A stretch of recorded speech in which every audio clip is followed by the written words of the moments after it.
शमी का पौधा ऐसा होता है जो योनियों में, वृक्ष की योनि में अंतिम योनि पर लाकर रुक जाता है। कौन सा? शमी का। इसलिए पंचदशमी पंच शनि पूजन की महत्वता होती है। क्यों कहा जाता है कि अगर कोई आपको ज्यादा परेशान कर रहा है, बहुत टेंशन दे रहा है, बहुत ज्यादा अगर वो इतना हताश हो गए कि आपने सोच लिया अब तो मर जाऊं तो अच्छा है, इसका नाम लिख जाऊं, ये सब चीज करने से अच्छा है पांच दशमी। दशमी जानते हो? पांच दशमी, कोई सी भी पांच दशमी आप चुन लीजिए, परंतु वो दशमी अमावस्या के पहले वाली नहीं होना चाहिए, वो पूर्णिमा के पहले वाली दशमी। पांच कोई सी भी दशमी पर शमी के वृक्ष के नीचे जाइए, घी का दीपक लगाइए, शुद्ध जल तांबे के पात्र में लेकर जाकर अर्पित करिए। पहले दीप जलाना, उसके बाद शमी के पौधे में जल डालना और पौधे उस वृक्ष के नीचे बैठकर जल चढ़ाकर वहीं पर एक चावल का दाना समर्पित कर कर बाबा से प्रार्थना करना कि बाबा मुझे बहुत कष्ट है, ये मेरा एक तकलीफ मुझे दे रहा है, बस आप मेरी तकलीफ को दूर करना। शिव की ऐसी कृपा होगी। पांच शमी पूजन, जब विजय दशमी के भाव से दशमी आपके यहाँ पर भी पूजन होती है, विजयदशमी पे हमारे यहाँ शमी के पत्र की बड़ी पूजन का महत्व है। पांच दशमी पांच शमी पूजन कर ली जाती है तो जो भी आपका द्रोही होता है वो आपसे दूर हो जाता है या आपसे स्नेह कर कर आपके करीब आ जाता है। ये शमी पूजन वृक्ष योनि के अंतिम योनि का पूजन। सारे वृक्षों पर पत्थर पड़ जाते हैं पर शमी के पौधे पर पत्थर किस लिए हम मारेंगे? कौन मारेगा? उसमें तो कांटे लगे रहते हैं, कौन मारेगा उसको? क्या कांटा झड़ाएगा पत्थर मारकर? नहीं। हम तो यहां तक कहेंगे कि शमी की आराधना साधना आपके द्रोहियों को, दुश्मनों को भी दूर कर देती। और मेरी जीजियों, मेरे जीजाओं, मेरी बेटियों, बेटाओं, मेरी माताओं, मेरे बुजुर्ग माता पिता स्मरण करें, जब जब यदि आपका हृदय दुखे, मन दुखे, तो एक शमी की पत्ती को शंकर के शिवलिंग पर जरूर चढ़ाएं, सारे दुख अपने आप समाप्त होना प्रारंभ। शमी का तो कोई कहे क्या वृक्षों में, पौधों में, पत्तियों में भी क्या, ये वृक्षों के अंदर भी क्या जीव होता है? क्या इसमें भी प्राण होते हैं? होते हैं, इसमें भी प्राण है। ये भी ऑक्सीजन लेना छोड़ना सब कार्य इनका चालू है, ये भी जीवित है। जल नहीं मिलेगा मर जाएंगे, जल गया समाप्त। सूर्य को तीन अर्घ होते हैं, एक लाल चंदन का अर्घ कार्य की सिद्धि के लिए सूर्य नारायण को दिया जाता है, एक काली मिर्ची के पानी का, जब आप कोई एग्जाम में बैठ रहे हैं, कोई परीक्षा में बैठ रहे हैं और आपको उसमें उत्तीर्णता चाहिए या मेरा ये काम सफल चाहिए या अदालत में केस चल रहा है उसको निपटाना है, तो काली मिर्ची के जल से सूर्य को अर्घ दी जाती है। तो उस जल के अर्घ से व्यक्ति का काम तुरंत 1.5 महीने के अंदर सफल हो जाता है। काली मिर्ची के अर्घ का इतना प्रमाण। तीसरे नंबर पर है बेलपत्री के जल का सूर्य को दिया जाता है। बेलपत्री के जल का कौन देता है? जो बहुत बीमार पड़ा रहता है, जिसको कुछ ना कुछ शारीरिक कष्ट चलता रहे, कभी घुटना, कभी कमर, कभी पेट, कभी ब्लड प्रेशर, कभी शुगर, कुछ ना कुछ चलती रहे, तो वो लगातार 1 महीना बेलपत्री के पानी का अर्घ सूर्य को देता रहे, उसको रोग से निवारण हो जाता है। रोग से सूर्य अर्घ क्यों प्रधान? जब जब तुमरुका जी ने नारद जी से कहा, जब तुम्हें शंकर का मंत्र अचानक चलते चलते जाते आते अचानक तुम्हारी जिह्वा पे शिव नाम आ जाए, अचानक तुम्हारी जिह्वा पर शंकर का नाम आ जाए, समझ लेना कोई बहुत बड़ा विघ्न सामने आया था।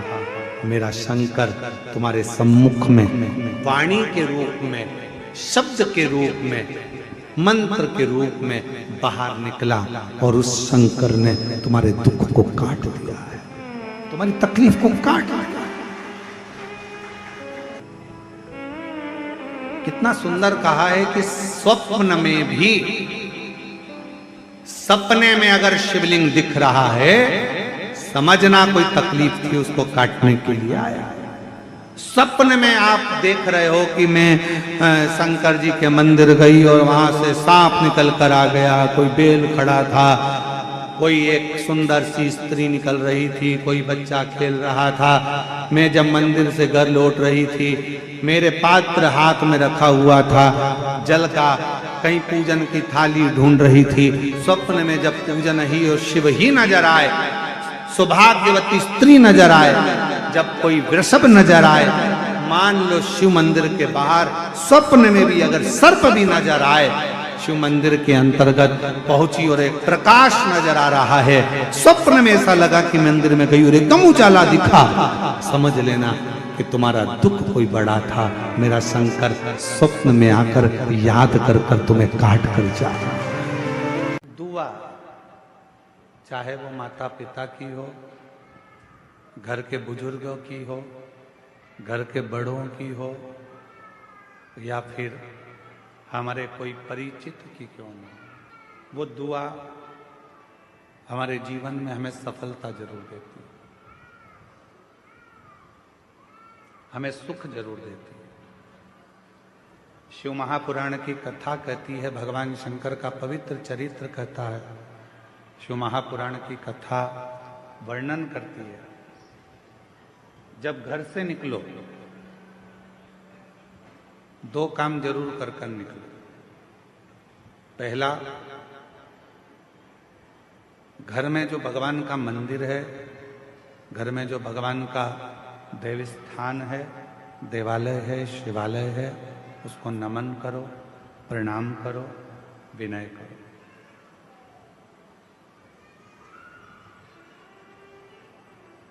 दूसरा, घर से निकलते समय अपने घर का जो बुजुर्ग हैं, अपने घर के जो बड़े हैं, उनको नमन करो, उनको प्रणाम करो। एक परमात्मा का साथ और दूसरा घर के बुजुर्गों का आशीर्वाद जब हमारे साथ चलता है तो निश्चित है उसका फल हमको मिलता जरूर है। कहीं विघ्न में हम पड़ रहे हैं, कहीं विघ्न में हम गिर गए हों, पड़ गए हों, तो उस विघ्न से निकलने के लिए घर के बुजुर्गों का आशीर्वाद और महादेव की कृपा, ये दोनों ही हमारे लिए श्रेष्ठता देते हैं। एक होता है तराशना और दूसरा होता है तलाशना।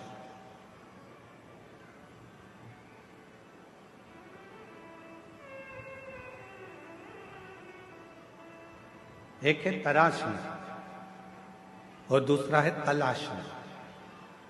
हम तलाशते रहते हैं, ये वो सब ढूंढते रहते हैं, और तराशने में क्या करते हैं कि हम कुछ ना कुछ बनाने का प्रयास करते हैं, कुछ निर्माण करने का प्रयास करते हैं, कुछ अच्छा करने का प्रयास करते हैं।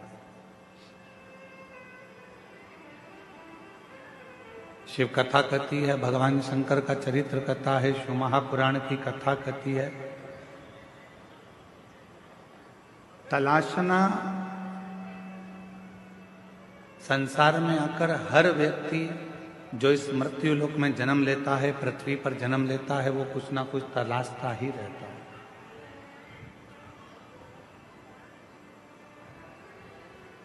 और वो तलाशने के चक्कर में फिर वो कहीं ना कहीं व्यक्ति में भी खोट ढूंढने लगता है।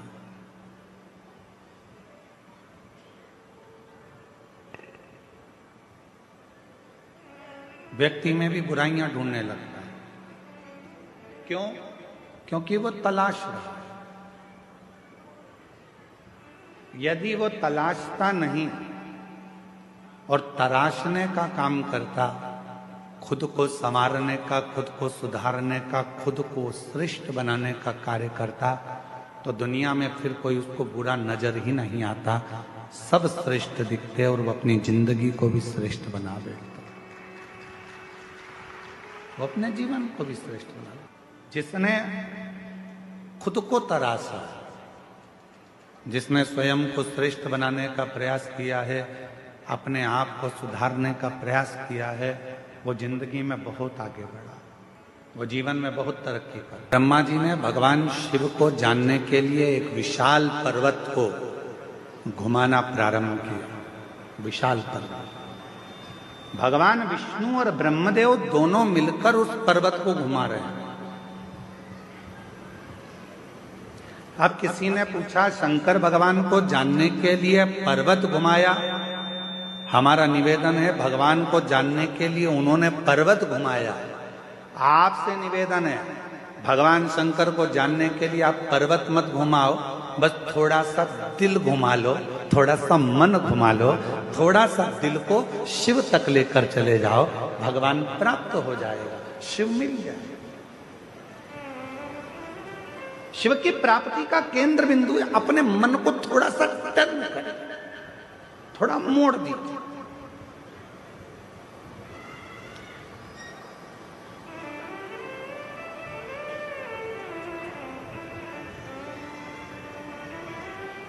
एक बात बताइए,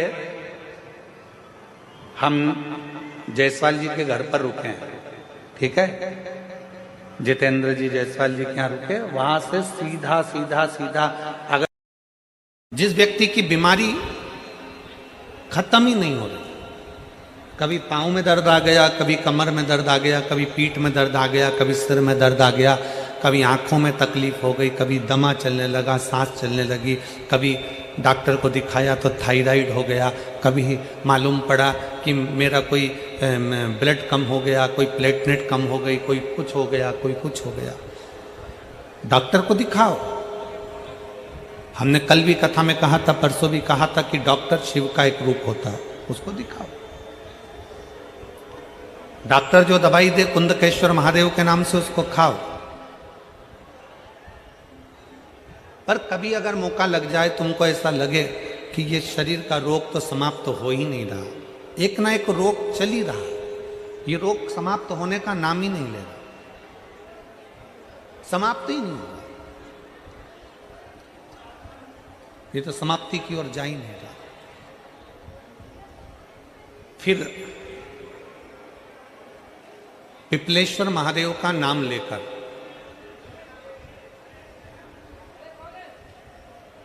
पिपलेश्वर महादेव का नाम लेकर कुछ भी मीठा जो में बना सकते हो, हलवा बना सकते हो हलवा, सीरा बना सकते हो सीरा, खीर बना सकते हो खीर, चूरमा बना सकते हो तो चूरमा, लड्डू बना सकते हो तो लड्डू, जो तुम घर में मीठा बना सकते हो उसका केवल 7 ग्रास का अन्न, कितने ग्रास जम के बोलो जरा, 7 ग्रास, 7 ग्रास मतलब 7 कोर, 7 ग्रास का अन्न एक पात्र में ले लो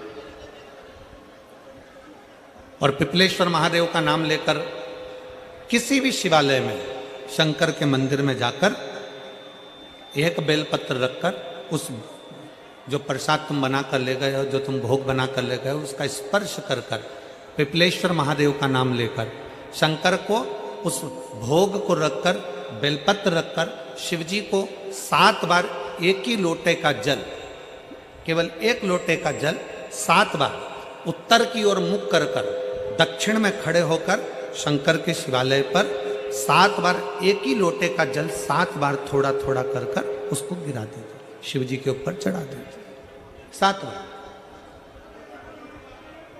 बाद में जो प्रसाद पर आपने बेलपत्र रखी है उसी बेलपत्री को उठाकर शंकर के शिवलिंग पर चढ़ा दीजिए। बाबा को प्रणाम करिए, बाबा मेरे शरीर का रोग समाप्त नहीं हो रहा, गोलियां खा रही हूँ, दवाई खा रही हूँ, कुंदकेश्वर महादेव का नाम लेकर दवाइयाँ ले रही हूँ, पर कभी घुटना, कभी कमर, कभी आँख, कभी थायराइड, कभी कुछ, कभी बीपी, कभी शुगर, कुछ ना कुछ चल ही रहा है। बाबा अब आपको संभालना, किसी भी दिन पिपलेश्वर महादेव का नाम लेकर वो चढ़ी हुई बेलपत्री लियाओ, प्रसाद लियाओ, घर पर आने पर जैसे ही घर के अंदर प्रवेश करो सबसे पहले बेलपत्री को चबा चबा कर खा लो। फिर वो जो प्रसाद है उस प्रसाद को 7 गांठ से थोड़ी थोड़ी देर में 7 बार में उसको खा लेना। बाबा देवाधिदेव महादेव का नाम लेकर, पिपलेश्वर देव का नाम लेकर प्रणाम कर कर जल का आचमन, हाथ की हथेली में जल लेकर 7 बार आचमन कर लीजिए और शिव का, पिपलेश्वर महादेव का नाम ले लीजिए। धीरे धीरे 15 दिन लगेंगे और 15 दिन में बीमारियां अपने आप कम होना प्रारंभ हो जाएगी और बाबा आपका हाथ पकड़कर आगे बढ़ाएंगे। शिव तत्व की प्राप्ति। 5 दिन की फरीदाबाद में शिव महापुराण की कथा हरियाणा की इस पवित्र भूमि पर 5 दिन की चल रही है। आज कथा का चतुर्थ दिवस है। कथा के माध्यम से आज कथा की शिवरात्रि है। आज कथा की शिवरात्रि। कल कथा सुबह 8 बजे से 11 बजे तक हो जाएगी इस पंडाल में। टीवी पर 2 बजे से 5 बजे तक आ जाएगी। कल कथा टीवी पर 2 से 5 आएगी।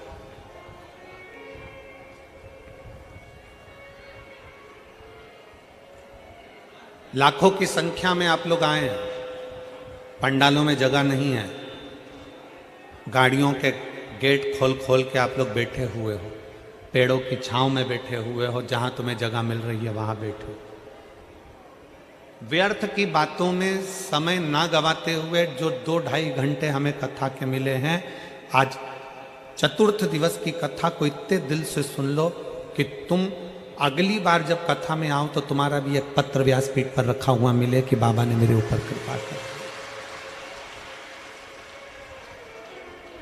कैसी भी बीमारी हो, कैसा भी दुख है, कैसी भी तकलीफ है, कैसा भी कष्ट है, कैसा भी समस्या है, पिपलेश्वर महादेव का नाम का थोड़ा सा मीठा बनाकर पूजन कर कर बेलपत्र रखकर शिव को जल चढ़ाकर बेलपत्र वापस शिव के शिवलिंग पर रखकर फिर बाबा को जल समर्पित कर बड़े भाव के साथ में बाबा के उस आनंद को प्रसाद को लेकर आइए। उसको पाइए, उसको पाइए।